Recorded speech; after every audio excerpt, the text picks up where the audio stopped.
South of Heaven by Slayer. Now, this is not going to be a regular minute long metal review. I am instead going into story time mode because I am going to tell you how my metal backstory happened. If you don't care about that, you just want a number, you just want a review, it's a 100 out of 100. It's flawless. Even my biases aside, I think it's a phenomenal album in the way that Slayer did what no one expected them to do and slowed things down.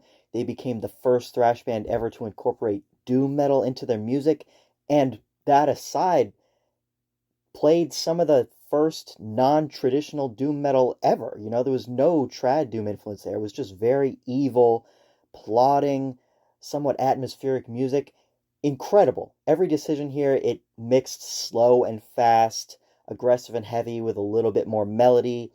Every song has incredibly memorable riffs. This is one of those albums that I know front to back. Used to know every lyric to every song. I don't know if I could still do that. The only song here I wouldn't give a perfect 5 out of 5 is the Judas Priest cover, and it's still one of the best Judas Priest covers out there. Anyway, moving on. I was born in 1995, and in the late 90s, my parents brought home our first personal computer.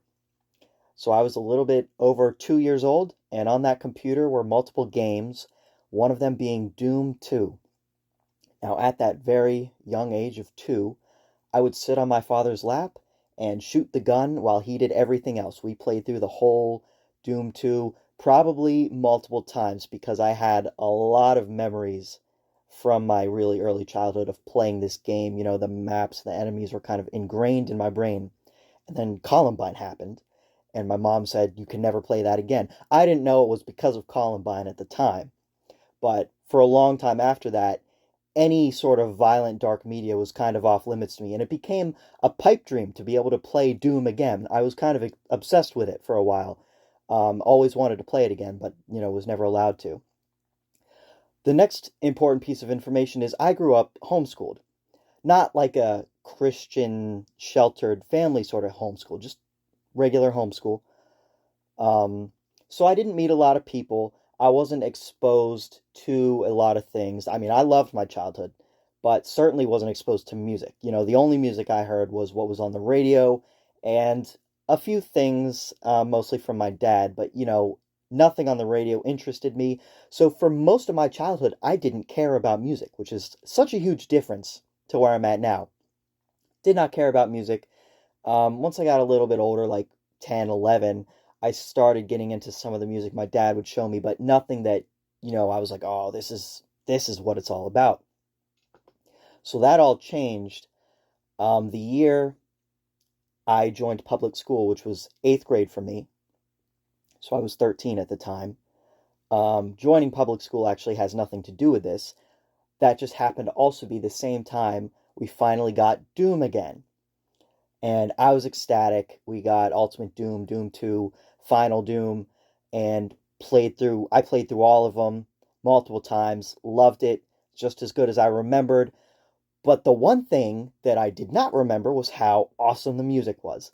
I fell in love with the music from Doom. It was just MIDI, synthesized, mostly metal music, some atmospheric ambient stuff as well. Um, but I went to shady websites to download MP3s, probably got a virus or two, and I would listen to the soundtrack to the Doom albums over and over. I loved it. It really resonated with me. So, of course, I had to do a little bit more research, and I found out that a handful of the songs from Doom were based on real songs from real artists. Now, before this point, I didn't really know what metal was. I knew of it as an abstract thing that some people like. I had never really heard it. I knew of Metallica.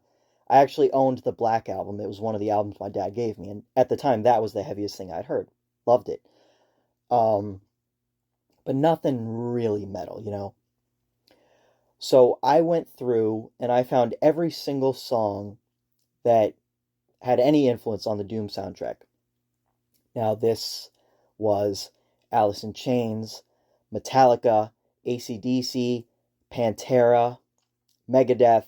I got all the songs. I actually asked my father, I said, "Can you grab these songs off of," I don't know what they were using at the time. Was it Amazon. It wasn't Amazon, was it? I don't know where they got MP3s back then.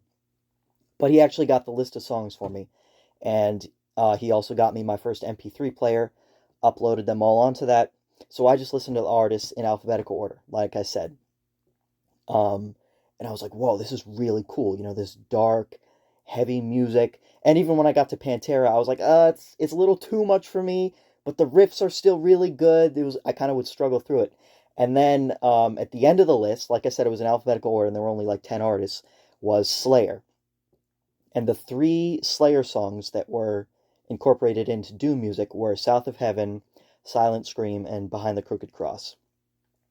And from the moment I heard those songs, that was the first moment of my life where I was like, this is music for me. This is what I like. It was so dark, so evil. You could argue Pantera might have been a little heavier than Slayer, but they were nowhere near as evil. This was the most evil music I had ever heard, and I fell in love with it. Immediately, I went and downloaded the full album digitally, and to my ecstatic bliss, every single song on the album was just as phenomenal as those three that I'd heard. Immediately after that, went out and bought a physical CD just because I wanted to have it. And from that point forward, started getting into other metal bands as well. But South of Heaven was really special to me because I was in that point in my life where I had just joined public school.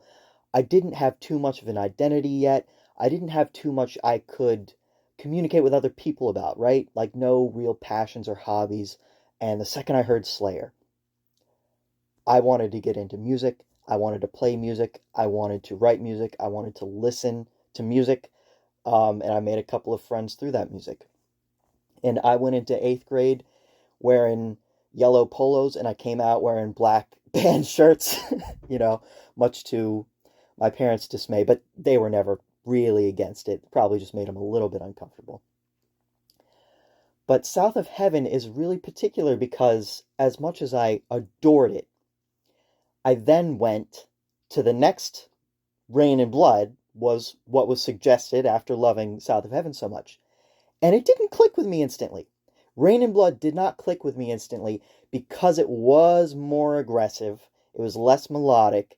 It was faster, closer to death metal. Rain and Blood didn't grip me as immediately as someone who was a total metal virgin, right? South of Heaven, despite how incredibly dark and evil it is, has some of the catchiest riffs I've ever heard. And I mean catchy in the darkest, most malevolent way I possibly can. But those riffs just stick in your head. They are immediately recognizable. Now, of course, as a more seasoned metalhead, I pretty much feel the same way about Rain and Blood. It's full of incredible riffs. But as someone who is not into metal yet, Rain and Blood does sound a little bit more like chaotic noise. And if I didn't start with South of Heaven, I don't know if I would have been as big of a Slayer fan, as big of a metal fan, but it was exactly what I needed at the time. And to this day, definitely in my top 10 albums of all time. I love this thing. I listen to it often. I will never not love it. And still a hardcore Slayer fan. Discovered so much wonderful music because of it. And that's why I am where I am. That's why I'm doing what I'm doing. So, hope that wasn't too boring for you guys. If anyone else has any interesting metal backstories, I'd love to hear them as well. Stay metal.